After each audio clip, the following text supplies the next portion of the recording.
Good morning, Magic players! Today, on the Season 1 finale of Wizards of the Vortex, we've got a very special game ahead. But first, still taking feedback for Season 2, form in the description. Check out my Patreon as well. I'll probably have exclusive stuff when Season 2 rolls around. Now, onto the game. Today, the crew is playing a game of 6-player EDH Sheriff. How does Sheriff work, you might ask? Each player has their own role. Each role has its own goal. The first role is the Sheriff. The Sheriff is the only role that is public to every player. Their goal is to win the game however they want. So long as they're the last man standing, they win. They also go first. The next role is the Deputy.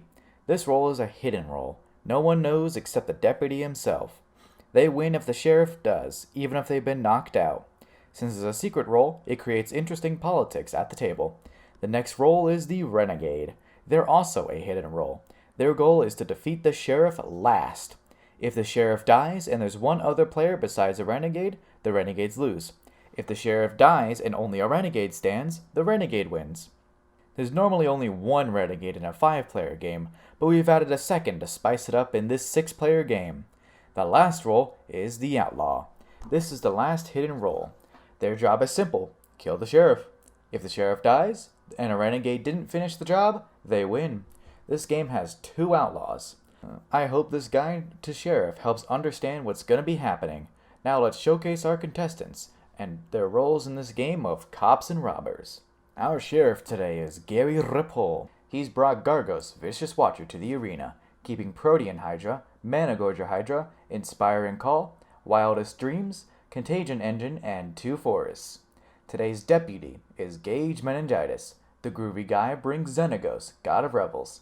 He's kept Collective Voyage, Gratuitous Violence, Aggravated Assault, Sheltered Thicket, a Mountain, and 2 Forests. For Renegade number 1, we have Krozix, piloting Kaza, Royal Chaser. The tiny goblin channels his inner fire, keeping Adeliz, the Cinder Wind, Arcanus the Omnipotent, Pull from Tomorrow, Cyclonic Rift, Fiery Islet, Ash Barrens, and a Mountain. Our other Renegade today is Kudzwi, bringing Kozilek, Butcher of Truth. He's kept Thought-Knot Seer, Karn the Great Creator, Soul Ring, Dreamstone Hedron, Urza's Mine, and Thespian Stage, and a Waste. On the Outlaw team, we have Arkham Iconis, bringing Rexiel, the Risen Deep. The Clash of Clans ripoff wizard has kept Kami the Crescent Moon, Demonic Tutor, Expropriate, Chains of Mephistopheles, Dismal Backwater, and 2 Islands. Our other outlaw is Horatio Twirlstash. We all know he's brought Nicol Bolas the Ravager. That's all he plays.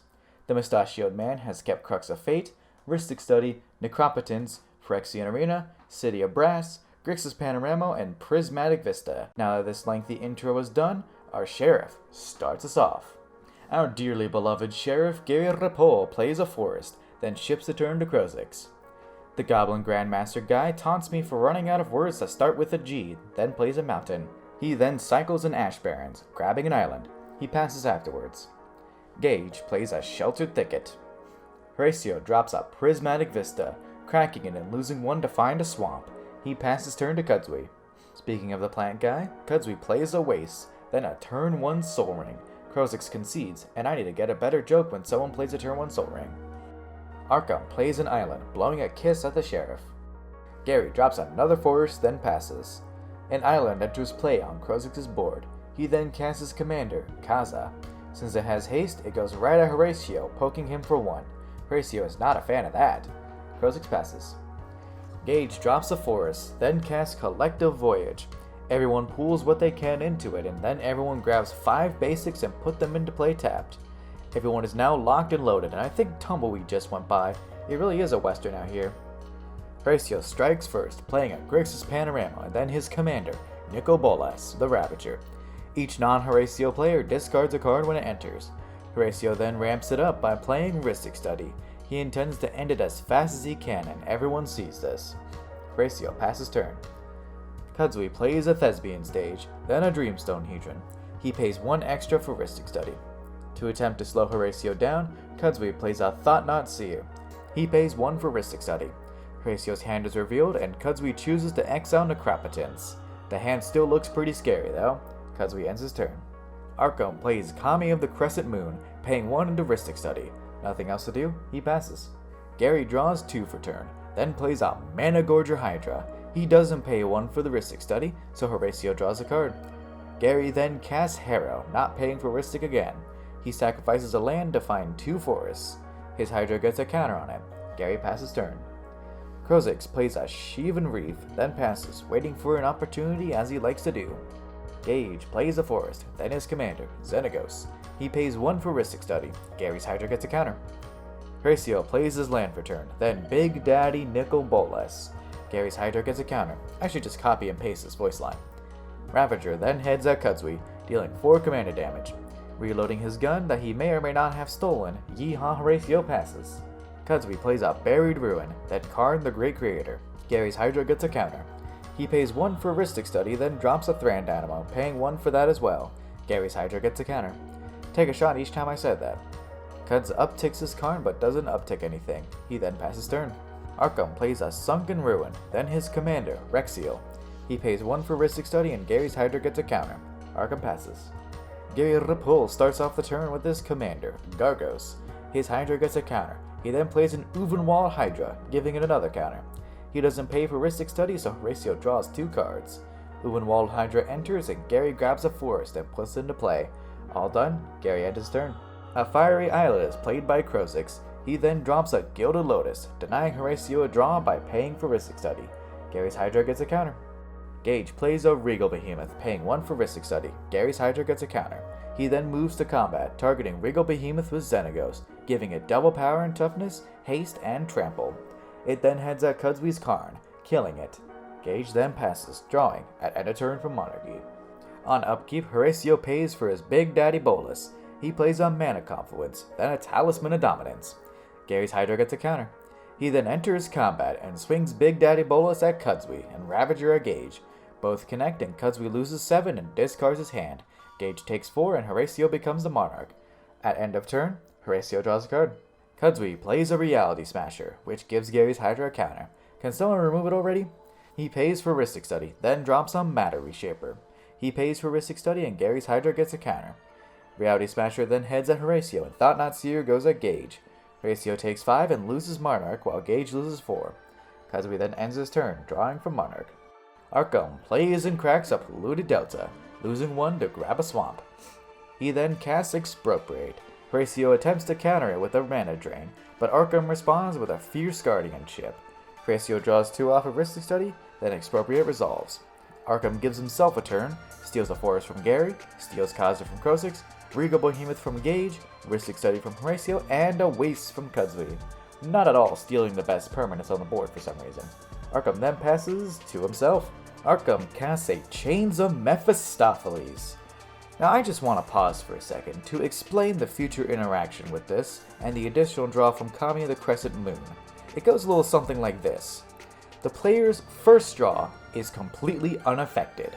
On the second draw, or any future draw after, given by Kami, Chains triggers. Instead of drawing the second card, they discard a card from their hand first. After they discard, they then proceed to draw the second card. This trigger happens for each card drawn after the first, as each draw is counted as a new trigger for Chains. In the case that they have no cards in hand, at the time the second draw would happen, they instead mill a card and don't draw a second card at all. I hope I made that clear. If I didn't, that sucks, dude. As Chains resolves, Kha'Zix casts long-term plans, fetching a card and putting it third from the top. Arkham then plays an Avatar of Woe and passes. Gary draws for turn, then resolves the Chains trigger, discarding then drawing. He plays a Temple of the False Gods, then casts an Overwhelming Stampede. Arkham responds by tapping the cursed double blue and casts a counterspell. Overwhelming Stampede gets counter and Gary's Hydra also gets a counter. To end a threat once and for all that he can swing goes at Horatio, knocking him out. Now that the table can breathe a bit, Gary plays a Polo-Kranos, World Eater. His Hydra also gets a counter because no one has removed it yet. Kha'Zix resolves the Chains trigger, then plays a Goblin Electromancer, still building up. Gage resolves the Chains trigger, then plays an Oath of Druids. Nothing more to do, he passes. Now that Horatio is out, Kudzwi is up. He resolves the Chains trigger, then casts Ulamog, the Infinite Gyre. He destroys Chains with his on-cast ability. Ulamog then resolves. Kudzwi plays a Basalt Monolith, then heads to combat, making a small deal with Gary to block Matter Reshaper. It goes at Gary and Thought-Knot and Reality Smasher head at Krozix, with Kuzui suspecting that Krozix is up to something. He's always up to something. That's valid. Matter Reshaper dies and Krozix takes 9 damage. Matter Reshaper triggers and Kuzui reveals a deserted temple off the top. It goes into play and Kuzui passes, drawing at end of turn. Before the turn begins, I'd like to remind everyone about Rule 0. Our playgroup decisions are our own, such as which cards being illegal in the case of Horatio, and the next card to be played not being banned. The sole purpose of it not being banned is so Arkham's creator can flex that he owns a physical copy of this expensive card. Understood? Good. Arkham draws 2 for turn. He then plays an Invoke Prejudice to slow down the table, Kuzui especially. He then, to deny Gage and Gary their green creatures, destroys his own Regal Behemoth with Avatar of Woe. All done and dealing a nasty blow to creature-based decks to the table, Arkham passes. A bit mad at the stacks piece played by Arkham, Gary plays a Forest, then casts a Wildest Dreams. He brings back Overwhelming Stampede, then casts it, buffing his creatures by quite a lot. He then goes into combat. Arkham responds to this by casting Dramatic Reversal, untapping his stuff. He activates Avatar of Woe, targeting Managorger Hydra. Gary has his own response, and he casts an Inspiring Call. All of his creatures gain Indestructible. He draws 2 cards from his call, then knocks out both Kuzui and Arkham, taking the Monarchy back. Krozix grins. Now is the time to act. Gary passes and draws from Monarchy, but before the turn is fully over, Krozix casts Pull from Tomorrow, drawing 9 cards and discarding 1. Then the turn ends. Krozix plays an island, then a Mana Geyser. He adds 12 red mana to his pool. He casts a Dramatic Reversal, untapping his stuff. He delves into a Dig Through Time, looking at the top 7 and putting 2 into his hand. He plays a Sigil Tracer, and using the rest of his mana, he casts Expropriate, copying it with Sigil Tracer. Krozix steals Xenagos and Shelter Thicket from Gage, and Gary gives him 2 turns, totaling the extra turn count to 4 more turns. He passes to himself, and begins extra turn 1 out of 4. Krozix plays a Mountain, then Valakut Awakening. He puts 4 cards from his hand on the bottom of his library and draws 5 cards. He casts Kaza, then Arcanus the Omnipotent.